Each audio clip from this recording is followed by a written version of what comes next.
ወንጌል ድማ ቁስል ነፍሲ ተብርበ ወነጸረ እግዚአብሔር ላይለ አብየል ወላይለ መስዋዕት ሃይማኖት ናይ ኩሉ ነገር መሰረት ያ ሰብከተተን ስልጣን ዲሃበ ካን ጎይታኻ ዛ ባዕሉ ነቢ ኤልሳ መጽዩነት ምውት አተንሲዎ ካብ ናይ ኤልሳ በትሪ ክፈሊ ንድንግል ማርያም በትሪ ሃይማኖት ዘይጸንን ናይ ሃይማኖቶም ቁናዓት አቦታትና ድሓዝዋ ቅድስት ድንግል ትጋይ ዝበልዐ ደመይ ሰተየ ናይ ዘለዓለም ህይወት ኣለዎ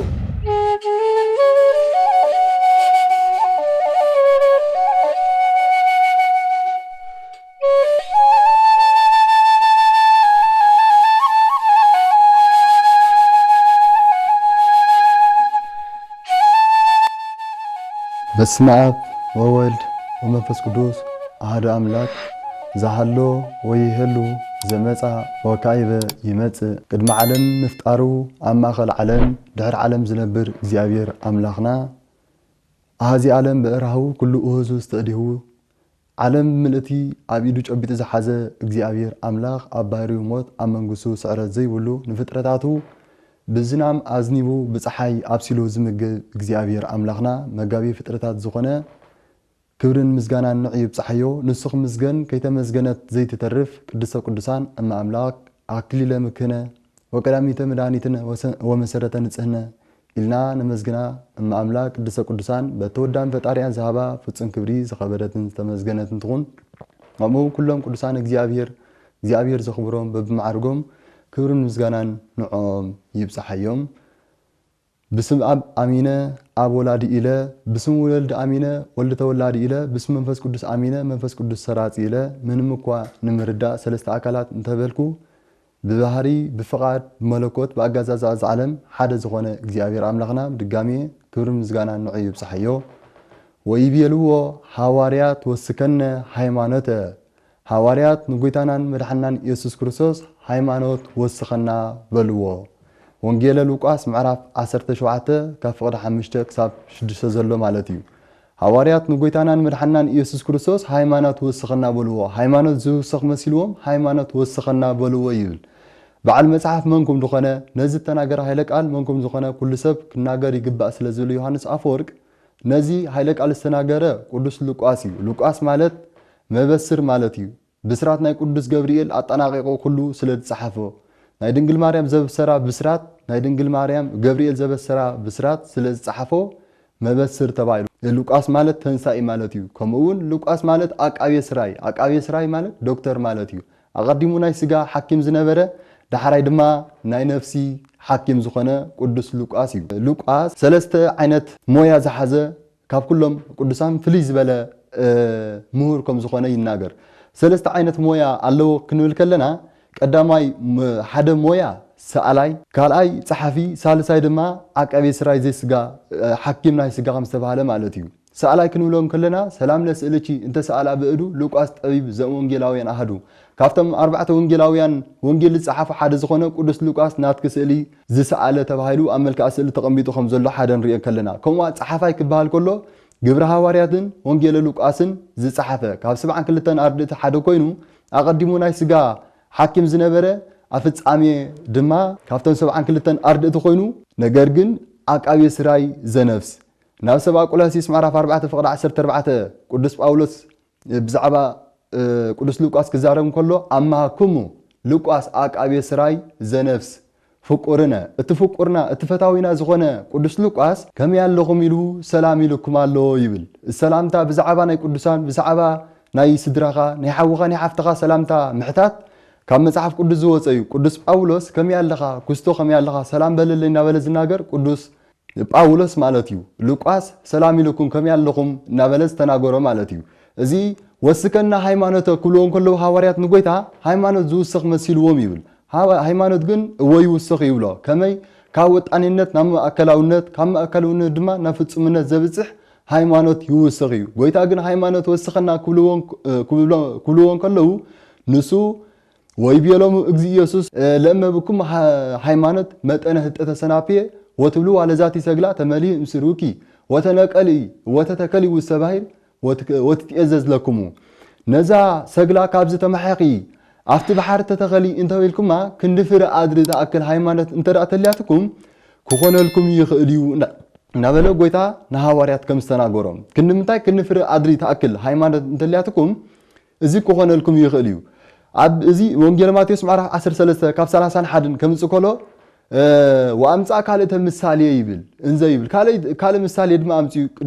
قدم زيا بزعبا سرنا كرداد ندام السلام مثالي أمسي يروح جدما بزعبا ناي فري عدرز خوانت مثالي أمسي يبلو مالتي عبزي تمثل منجس سمايات هت أتسنابي أنت نسعى بسي وزرع وسجراوي يبل منجس سمايات حقونجيل تسفى أجزينا يسوع كريستوس كم تحرساي أبجراتو دزرعة فرا عدري تمثل له أمتي ولا مالتي بس يتباهي للو قويتايو جرات تباهي لدلا دلما إذا عالمي إسا كتري أنك لها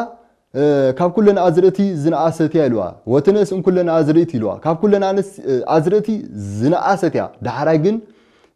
وصوبة لهكت تعبي كلنا أزرت مسبق قالت جن كاب كلنا أزرتي زعبة تخون وتكون إتسا عباي جرب كأخونا تخون يلا إسكيا تقولوا أيوة في السماء تحت تسألالتها أيوة في السماء متيم أبتحتي أكسب زوج تقولوا تخون لا عباي تبغتي فرع أدري تخون يلا إزاي بزعبة وانجيل كزارب كله مالتي فرع أدري كم نفلتا كبابيا فرع أدري بدقيق أي حا أوش أسير كم سرعة يجن سعداء وانجيل دما بدقة دم أفسسو يتفرهم للي يقتلوا سجاكم ولا نفسكم سيأكل قتيلته فرهو ولا زوج سلطان مدرك قتل نفسه وسجاهي هو راح يقوله خنزبل نتم نسجاهم زقاتل سبات أي تفرحوا نمن دعنتي نفس سجان قتلوا جهنم مسات كوت تزغل لجزائر أملاخ نعود أفرحوا نابلة تزارب وانجيل سلزخونة مالتيو وانجيل ماتيوس معرف 10 شو منتزلوا زهيلك ألزقله مالتيو أقدم دم نفسكم كتب الكلا وانجيل ده حرقن تسفات هبيا يبل وانجيل بتسفات هبكا كم تفرع أدري كدوسان كلها عبكبابي أزلو هواسات تطفيا وانجيل دم ساخت سبت كسبق كلا عبكبابي أزلو منافقان نقولاتهم أجاننتن تبتنيا فرا أدري نقص لتدرقها قص لسجا تدرقها وانجيل دما قص لنفسي تدرقها بزي كند فرا أدري تأكل هيمانة انت اللي هتكون سجلا كابزي تمحيخي أفت بحري تتخلت لكما زي تهيمانة مالت كال عينات هيمانة دوسا كوينا يكونن أفتر لكم تراي تصنعون مبالي كم أول حدا سب نيستي كاب كلنا أزرت الزنا أسد كل كله سب ودي بربع أقوال بسمانية تنقت نتأمق مالتي زعمنا وزت تنقى يدهن زسا يعمنا وزيت تنقى يدين كم زول ماركوس 10 دشة تزعمنا زيت تنقن كدحنيو زي عمنا زيت تنقن جن كفر ردي تباهي لله مالتي أقدمنا كلاتنا نيشتي تباهي لله أقدم كات تنقى توسد دحري جن كاب كلنا حملات زعبية خيطة فر أدر تباهي لله كل سب دما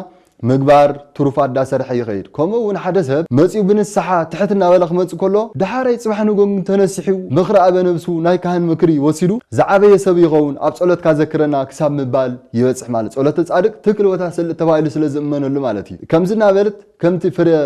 أدري أنت كنت أتأكل هيمانة تلاتكم كما ون وانجيل ماتيوس 21 دولو لما تبلو ولازم تدبر فلس كها امزي ويفلس كندي فرا أدري أنت اللي أتكم إمنت نزجوا كابز تنقص إسكات كتيلكم كوخنا لكم زي يايقوب سورياوي جيروان يريو أبزمانو يايقوب سورياوي جيروان يريو كمون بناي قدس سمون صلات تجوا كسب سلسة جزيرة خون كافت زنبرة تعالي يبلو مالتي إزي كندي فرا أدري هيمانة تلاتكم هيمانة تيجي ليس فهو يبل راويان معرف 10 حدا كم حدد له هيمانة نتم زحتوا لا ردتيا كم إلى ردتي عايز تحزنيان عايز تجبتني يعني بلا عايز تحزنيان عايز تجبتني يعني إلوالو نتا هيمانة كم يا ديت تحزي تجبت بلنا أنت هون كايلو نتم تسفاز قبر لاجن ردتيا كم ينتلنا بتأمنا هيسة مسوعته كافتي قائل نبي እግዚአብሔር አምላክ መስዋዕቲ ዘቅረቦ ናይ አብየል መስዋዕቲ ዝሓሸ ኮይኑ ተረኺቡ ወነጸረ እግዚአብሔር ላይለ አብየል ወላይለ መስዋዕቲ ይብል እግዚአብሔር አምላክ ናይ አብየልን መስዋዕት ንአብየል መስዋዕትን ነጽሮ ሪእዎ ይብል ኦሪት ዘፍጥረት ምዕራፍ 4 ፍቅድ 4 ዘሎ ማለት እዩ ንቃኤል መስዋዕቲ ግን አይተነጽሮን አብየል ነላዊ አባጊዕ ነሩ ጓሳኒ አባጊዕ ነሩ ይብሎ እግዚአብሔር አምላክ ንጹህ ባህር ስለዝኾነ ንጹህ አይነት መስዋዕቲ ከነቅርበሉ አለና ኢሉ በጊዕ ዓመት ዘይገበረ ጸጉሩ ዝሐረረ ጸጉሩ ቀርኒ ዝየውፀ ከምኡ ጽፍሩ ዘይዘርዘረ ጽቡቕ ዝኾነ በጊዕ አምጪ ሰው ኢሉ እግዚአብሔር አምላካ ናይ ልቢ ይፈትን ልበ ወኩልያተ ስለዝኾነ እግዚአብሔር አምላክ ልብን ኮላሊትን ዝምርምር አምላክ ስለዝኾነ ናይ አብየል መስዋዕቲ ደስ ይልዎ ተቀቢልዎ እትግን ብእምነት ስለዘይመፀ እግዚአብሔር እንታይ አይበልዕኒን መግቢ ቃየል ግን መግቢ አይበልዕኒን እግዚአብሔር እንተ ተቀበሎ ይቀበሎ ተዘይ ተቀበሎ ኻ ሓፍታይ መን ኮዝ ደለዩ ዝብል ሓሳባት ስለዝነበሮ በዚ ሰይጣን አላዓይልዎ قتال حو كخون كيلو مالتي ابزي نحو قتيلو يبلالو افت شقي غزيه زنبورو 6 7 ጥራዮም ኣብ ዘመኑ ኮይኑ ሓደ ኣብኤል ጥራይ ተቀቲሉ ንብሎ ደለና እምበር ኣብ ዘመንና ክኾን ከሎ ክንደ 1 ሚልዮን ሰብ ኢሎም ሊቃውንቲ የምጽዎ ማለት እዩ ንኣብኤል ዝቀተሉ ሓው እሱ ብትዕቢ ስለ ዝመጸ ማለት እዩ እሱ ግን ትሕቲሉ እምነት ሒዙ እምነት ናይ እግዚአብሔር አምላክ ተረዲእዎ ስለ ዝመጸ በትዘቅረበ መስዋዕት ድማ እግዚአብሔር አምላክ ደስ ይልዎ ክሳብ ሕጂ ኩሉ ግዜ ድማ መስዋዕት ኣብኤል ዝተቀበለ እግዚአብሔር አምላክ መስዋዕትና ይቀበለና እንዳተባለ ኩሉ ግዜ ኣብ ቅዱስ ቤተክርስቲያንና ዝጽለ ዓብ ጸሎት ማለት እዩ ሃይማኖት ነቶም ተስፋ ዝገብሩላ ርድት ያይልሉ ማለት እዩ ሃይማኖት መሰረት ይእቲ ወካላንሰ ህንጻ ወንድ ቂብል ዮሐንስ አፈወርቅ ሃይማኖት ናይ ኩሉ ነገር መሰረት ያ መሰረት ዘይብሉ ገዛ መንበሪ ኸውን አይከልኒን ሃይማኖት ዘይብላ በሃይማኖት ዘይተመስረተት ክርስትና ድማ ከተንብረካ አይተኸልኒያን አሚን ሰትሬስዮ ለዘይ ሃሎ ከመዛ ሃሎ ይብለጊም ዮሐንስ አፈወርቅ እምነት ነት ዝየለ ነገር ከም ዘሎ ያትገብሮ ነትርሕቁ ዝነበረ ተቀርበልካ ተስፋና ግበርካ ክትከይድ ከላ ተስፋ ሰያቀለሎ ለጻይር ምንዳብየ እምነት ተስፋ ፍቅሪ እዚን ሰለስቲን ጽሕፈልኩም ኣለኹ ይብል ቀዳማይ ቆሮንቶስ ምዕራፍ 13 ፍቅሪ 13 ዘሎ ማለት እዩ እምነት ተስፋ ፍቅሪ እዚን ይጽሕፈልኩም ኣለኹ ካብዚያተን ተዝበለጸ ድማ ፍቅሪያ እምነትን ፍቅርን ሒዙ ሰብ ተዘይተጓዒዙ ብላሽ ይኾን ማለት እዩ ሃይማኖት እንበለ ምግባር ምውት ይብል ሐዋርያ ያዕቆብ ምዕራፍ 2:17 ደሎ ሃይማኖት በዘይ ግብሪ ዝሞተት ያ ሃይማኖት ጥራሒስካ ግብሪ ተዘይብልካ ከምቲ ዝሞተት ያ በቃ ሃይማኖትን ግብርን ንخلتيو ሓደ ሰብ ጨቢጡ ክሕስ ከሎ ነዚ ሐዋርያት ወስከና ሃይማኖት ወስከና ካወጣንነት ናብ ፍጹማን ኣብጻሕና ክብል ከሎ ማለት እዩ ኣብዚ 12 ሐዋርያት ኣብዚ ወዓልዎ ኣብዚ ጎይታ ዘወዓሎ ዳውዓሉ ዳሓደሮ ዝሓድሩ ዝነበሩ ዘንፍጥረቱ ክርዳ ዝበሎ አፋጣጥሮ ክርዳ ዝኾነ ይሁዳ ግን ነዚ ኩሉ ስለ ዘይተረዶ መወዳታ ሸያጥ ጎይቱ ሸያጥ አምላኹ ኮይኑ ማለት ይብሎ ይሁዳ ቅዱስ ያሬድ እንታይ ብሎ አታሐሰሩ ይሁዳ ሰብከተተን ስልጣን ዲሃበካን ጎይታኻ ሰብከተ ስልጣን ይብካ ሕማቱን ክትፍውስ ይብካ ዲነበረን ስልጣን ንምንታይ ከምዝየርካ ንጎይታኻ ሸይጥካዮ አታሐሰሩ ይሁዳ እናበለ ቅዱስ ያሬዱን ይገልጽዩ እቶም ካልኦት ሐዋርያት ግን ኣብ ዘለና እስከ ሃይማኖት ወስኸና አጽናዕና ኣብ ደለና ያሲ አጽናዕና ናብሉ ንጎይታ ስለ ዝልምኖ ነሩ ከምዝ ተየርኩም አጀኹም ክንድፍር አድርት ሃይማኖት ተልያትኩም ኣብቲ ዝለዓለ ክትበጽሕኩም ሃይማኖት ፍቅድ 6 ዘሎ ወዘንበለት አሙነሰ ይትካሃል ያስምርዎ ለእግዚአብሔር بزي ሃይማኖት ንእግዚአብሔር አምላክ ከተስምሮ አይተኸልኒኻን ሓደ ሰብ ጽቡቕ ነገር ተገበረ ሰናይ ነገር ተገበርካ ነገር ግን ቅድመ ሁሉ ኣብ ህይወትካ መሰረት ክትገብሮ ዝግባካ ሃይማኖት እዩ ሃይማኖት ብናይ አብኻን ያዲኻን ዝሓስካዮ ወዲ በርባዕ ጓል ብ80 ተጠሚቆም ነዚ ሃይማኖት ዝሓዘ ሰብ ኣብ ልዓል ደረጃ ቤተክርስቲያንና ግን ነዘን ኩሎም ኣብ ዝመጹ በርባዕ ዓመት ይምጻ ብ80 ዓመት ይምጻ ሰብ አይተኸልኩለን ያን በርባዕ ዓመት ተመጸ ሰኻ መንሰይ ኒኻ ጽባሕን ጎናፍ ዝነበርኪ ኃጢአት ክትምለስ ትኽእል ኢኻ ብ80 ተመጸ ድማ አሪካ እንዲኻ ሰኻንታ ክትጠቅማይልካ ቤተክርስቲያን ኢላ ቤተክርስቲያንና አይትሰደምንያን ነዚኦም ኣብዘ ዝመጹሉ ግዜ ቤተክርስቲያን እንዳአመነት እንዳጥመቀት ትነብር ማለት እዩ ኤፌሶን ምዕራፍ 4 ካብ 5 ዘሎ አሃቲ ሃይማኖት አሃቲ ጥምቀት አሃዱ ክርስቶስ ሓደ ክርስቶስ ሓንቲ ጥምቀት ሓንቲ ሃይማኖት ኢና ንሕና ንኣምን ማለት እዩ ንህነሰ ንተሉ አሰር አበዊነ ቅዱሳን እንመለ ተወላውሎ ይብል ሃይማኖት አቡ ሰብዓ ማለት እዩ ንሕና ናይቶም ቅዱሳን አቦታትና ብዘይ ምጥርጣሪና ንስዕብ ከም ዝበለ መምህር ዓለም ቅዱስ ቄርሎስ እግዚአብሔር ማለት ሃይማኖት ማለት እዩ ንዑም ኢማን ማለት ቅድሚ ኩሉ ሰብ ኣብ ህይወቱ ክገብሮ ዝግብኦ ሃይማኖት ክፈልጥ ማለት እዩ መፍቱ ይደሉ ከመይ ትመሃሩ ሃይማኖት ይብሉ 300 ማለት አቀዲሙ ኩሉ ሰብ ሃይማኖት ክፈልጥ ይግባ ከመውን عبد الدسقليا ويدما 300 دقيمم تايلو مقدمه كل ما حرم لولدك مصحف سيراغ وسلومون ناي سلومونن ناي سيراغن مصحف اقدينكا نولدكا محرم سغاون منفساون زحازه تمرت ስለዘለዎ مخر ስለዝኾነ እዚ ነዝና ተማሃረ ውላድካ ከዓብ ከሎ ጽባሕን ጎሆ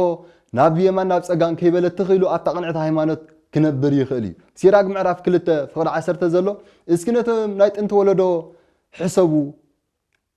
ነቶም ናይ ጥንት ወለዶስ ከሕሰቡ ኣብ እግዚአብሔር ዝተኣመነ ዝሓፈረ ወይ ናብ እግዚአብሔር ዝተጸግዕ ሰብሲ ዝተሓደገ አለድዩ ምን አሎ ኣብ እግዚአብሔር አምላክ ተወከለ ናብ እግዚአብሔር አምላክ ተጸግዕ ሰብ ዝሓፈረሎ የለን በፍጹም የለን ማለት እዩ ኩሎም እቶም ናብ እግዚአብሔር አምላክ ዝተጸግዕ ሰባት እግዚአብሔር ጸጉዖን ኮይኑ ኣብ ዝዋዕልዎ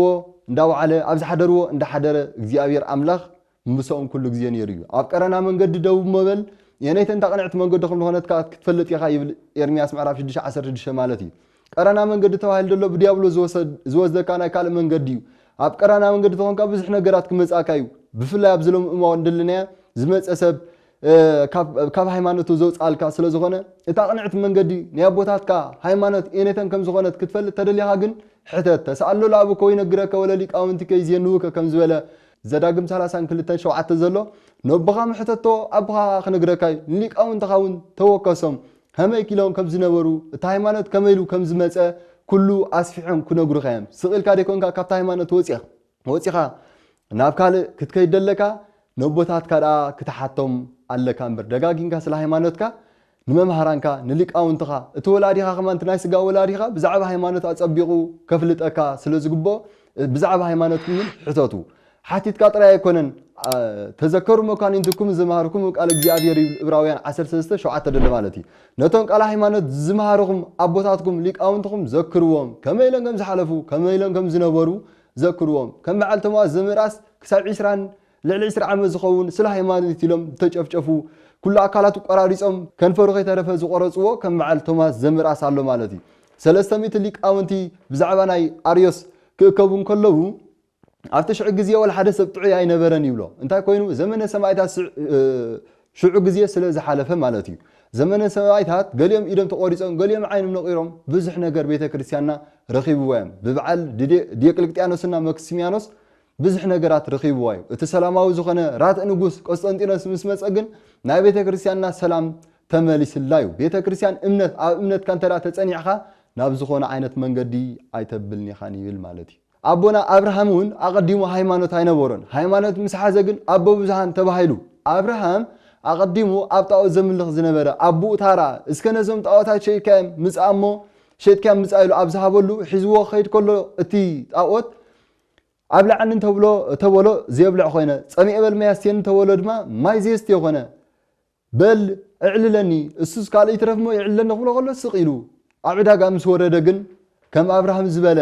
حق دا تزارب ኣብ ዕዳጋ ዝወረደ ኣቦ የለን ይብሉ ሊቃውንቲ አብርሃም ኣብቲ ዕዳጋ ወሪዱ ዓይነ ከለዎ ዘይሪ ኢድ ከለዎ ዘይድህስስ ነለኩም ኣምላኽ ነለኩም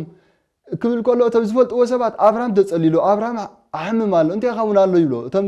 ዘይፈልጥዎ ሰባት ግን ንዕኡ ዘይጠቀመስ ንዓና እንታይ ክኾነና ይሸጠልና ዘሎ አብርሃም ክምለስ ከሎ ነቲ ሒዝዎ ዝነበረ ጣዖት ሒዝዎ ክምለስ ከሎ እንደገና ከምቲ ክኸይድ ከሎ ኣብ ላዕንስቴን ሰሎ ስለ ዘይዛረበ ድኾነ በል أنا دا تدانا جيران بس خاب على تسولس تفتركا انت ديكون كان يلو قبل علي من يرو شافلي قوة كيدول أبراهام أملاك سلزق قتله أملاك كدل كيديبلو مالتي نتتأو سلزق قتله أملاك تناببني بزخون عينت فتين يرو مالتي أملاك صحي تناببني ناي صحي أملاك منيخا نجرني ناب صحي تخده هتسات رقيب الله نام ما يتخده هتسات رقيب الله ناب حاو تخده كله هتسات رقيب الله ነገር ግን መንኻ ተሐቅና አምላኽ ዝኾንካስ መንኻ ክብል ከሎ አብርሃም ጻ ወተፈለጥ ማዝማዲከ ከም ዝብል ዘፍጥረት 12 አብርሃም ካብ ዝማድካ ተፈለሞ አነ ድማ ናብ ሰማይ እስከ ጠምት ይብሎ ሁሉ ከዋክብተ ሰማይ ናብ ሰማይ ጠምት አው ደለው ከዋክብቲ ቁጸሮም ናብ ባሕሩን ጠምት አው ደለው ሕፃታቱን ቁጸሮም ነዚ ኩሉ ቆጽሩ ክትቆጽሮም አይካልኒን ማለት እዩ ናትካ ዘረኻ ድማ ልክ አኽንስ ክገብረልከ كم حساب حري كبز حكاية نعخا كبز حكاية بزو وتبازو من الأول مدرسة تبعله أبونا أبراهام ترى يكون أنت فتيم مالتي أبراهام زولدهم كده يولد ولد أبراهام زولدهم شمون تيم كاب كيترا شدشة كاب أجر حدا نيسماعيل كاب سارة دما نيساق ولد مالتي بزي نابك زيابير عملا بلوبوس لستأمنه أبراهام سؤليته يساق أولك زتفكر تتفكره ودغاني يساق بل سوى عليه كلهم كله زيابير عملا أبونا أبراهام الشيلو كسوى عليه كيد مالتي زيابير عملا كم لبي سلزوله أبونا أبراهام أقدم هايمان زينه ورا نجار جنب زعبات حتى إنه خزارب كله أنا حمد حقمشتي حمد دام براب كدم زيابير سباي كون قدسان تملكوته قدم هايمان زينه ورا دحرجين هايمان مسحازو بتحت النيام زخور مالت زاد حتى رأسه يكبر أتم جزار رأسهم زاد حتو كبيبلو وزعل على رأسه يحسر أتم جزار رأسهم زلع الدماء ساتم جن نتوارد يوم الخدم أبراهام نيساق كسوان كله التوزز وخنا إساق كسوان كله جن جزابير أملاخ قريف هو مالتيو أنا بناي بعرق بس يكون زعلان تدحن بنات هيدا جن نيابون أبراهام هيمانوتو نيابون أبراهام صنعتو دزب المالتي كمو أملاخنا زي فل أملاخنا زي نورو أقدمو موسية أليمون أملاخ زملوخ أملاخ كالين يرو دحريقنا كريستنا مسمسة فولي عينت بحتاو خوينو مالتي أنا من كويني نايسب حاتيات كفرد نعيكوا እግዚአብሔር አምላክ ኃጢአቴ ይቅር ይልኝና ተባለ ማለት እዩ ብዛዕባ ሃይማኖት ክዛረብ ከሎ ቅዱስ ኤፍሬም ንድንግል ማርያም በትረ ሃይማኖት ዘይጸንን ምስማኮም ለቅዱሳን ናይተም ናይ ቅዱሳን መጸጊዕ ዝኾንኪ ሃይማኖት ዝኾንኪ ቅድስት ድንግል ማርያም ኢሉ ንድንግል ማርያምን የምጻዩ እዚኣ ምስናይ ኤልሳ በትረ ሃይማኖት በትር ካብ ናይ ኤልሳ በትር ክፈልይሉ በትረ ሃይማኖት ኢሉ ንቅድስት ድንግል ማርያም አምጽዋ ይብል በትር ናይ ኤልሳ ዝነበረት ሕማት ትፍውስ ዝሞቱ እንተተንስ በትር ነራ ካብ ዕለታት ሓደ ግዜ ግን ኣብ ሓደ ቦታ ምሂሩ ኣብ ዝሓድረሎም ዝነበሩ ሓደ ስድራ ቤት እዞም ገዛዚኦም እንታይ ሽግሮኩም ኣነ እንታይ ሕግዘኩም ክብሎን ከሎ ውላድ የብልናን ውላድ እግዚአብሔር ከም ዝህበና በጀኻ ግበረልና ምስ በልዎ ናብ እግዚአብሔር ጸልዩ ውላድ እግዚአብሔር አምላክ ሂብዎም ይብል ማለት እዩ ውላድ ምስ ሃቦም ወደ 12 ዓመት ኮይኑ መሰቡ ኣምሓረስ ምስ ወፈረ ኣብዚ ግዜ እዚ ሞይቱ ኣቦ ሓዚኑ ነቲ ውላድ ሒዝዎ ናብ ገዛ መጽኡ ከቀብሮ ኣብ ዝሓሰበሉ በዓልቲ ቤቱ ግን ጽናሕ ከምቲ ነብይ እግዚአብሔር ኤልሳ ካብ እግዚአብሔር ለሚኑ ዘዋሃብና ሕጂ ድማ ክጽልየልና ኢላኒ ኤልሳ ጸዊዓ ኤልሳ እቲ ዘዋሃብካና ተወሲድና ንዓለምንና ምስበለት ኤልሳ ድማ ንግያዝ ተባሃለ አገልጋሊ ናቱ ሰዲዱ በዛ በትር ዚያ ጌርካ አተንሳየ ኢሉ ንግያዝ አገልጋሊ ሊሆን ይሪሉ ግያዝ ግን ከመይልዩ በበትር ጌሩ ሙት ከተንስ ዝሐስብ ዘሎ ደይከውን ናይዳ ናይ ሰብ ድኻም ዳ ዘይርዶ ኮይኑ እንበር ነቢ ኤልሳ እናበለ አመንገዲ ሕማቅ ንሐሰብ ወገዱ ተተሲያ እዚያ ነትሙ ተተሲዮ ጽብቕቲ ብድሕር ሕጂ ከማነይ ዳጠንቆል ኮሰር ሓልያ እናበለ ከይዱ እሱ ግድብተን ኮል ስለዝኸደ እግዚአብሔር አምላክ አያተንሳሉን ኤልሳ ባዓሉ ነቢ ኤልሳ መጽኡ ነትሙት አተንሲዎ ካብ ናይ ኤልሳ በትሪ ክፈሊ ንድንግል ማርያም በትር ሃይማኖት ዘይጸንን ናይ ሃይማኖቶም ቁናዓት አቦታትና ንሓዝዋ ቅድስት ድንግል ማርያም እዩ መሰንቆ ይታ ሃይማኖት እንተለብስዋ ሰማይት ዝበላውን ቅዳሴ አትናቴዎስ መሰንቆ ናይተም ሃይማኖት ሰማይታት ዝለበስዋ ድንግል ማርያም ያ ድንግል ማርያም እመሙ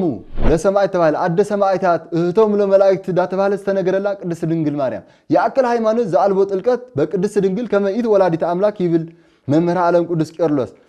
ቅድስት ድንግል ማርያም ወላዲተ አምላክ ከመሆነ ምእማንካ እዚ እኹል ሃይማኖት ይናዓኻ እናተባለውን ይናገረሉ ማለት እዩ ብዛዕባ ድንግል ማርያምን ኩሎም ቅዱሳን ይዛረብዮም ሃይማኖት ተባለለውን ክርስቶስ እዩ ሰላም ለህጽንከ ምርፋቀ በረከት ወሳይ ዛስመከ በቱ ወልደ ዘብዴዎስ ድንግል ኢየሱስ ክርስቶስ ሃይማኖት የወንጌል ሃይማኖተይ ወንጌለይ ዝኾንካ ኢየሱስ ክርስቶስ ይኻ ንወልደ ነጎድጓድ ንቅዱስ ዮሐንስ ኣብ ሕጽነኻ ዘቐመጥካዮ ክርስቶስ ወልደ እግዚአብሔር ሃይማኖት ተባለሎ ክርስቶስ እዩ ሃይማኖት ተባለሎ ድማ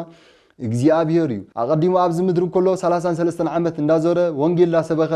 ንሁሉ ምእመን ዝፍውስ ነበረ ለምእዋን ድማ ኣብ ቅድስት ቤተ ክርስቲያንና ስጋይ ዝበልዐ ደመይ ሰተየ ናይ ዘለዓለም ህይወት ኣለዎ እምነት ሒዙ ሰብ ስጉኡ እንደሙ እንዳበልዐ እንከይድ ከሎ እግዚአብሔር አምላካ ሙሉእ ጥዕና ስለ ዝገበረሉ ኣብ ቅድስት ሃይማኖትና እግዚአብሔር አምላክ ከጽናዓና ናቱ ቅዱስ ፈቃዱ ይግበረልና ነዚ ሃይማኖት እዚ ሒዝና ናይ አቦታትና አሰር ናይ አቦታት እምነትና ሒዝና እግዚአብሔር አምላክ ከነስምር እግዚአብሔር አምላክ ናቱ ቅዱስ ፈቃዱ ይግበረልና ዝማሃረና ዝገሰጸና አምላክ አቦታትና እግዚአብሔር አምላክ ክብር ምስጋና ንዑ ይብጽሐዮ ስብሐት ለእግዚአብሔር ወለወላዲቱ ድንግል ወለመስቀሉ ክቡር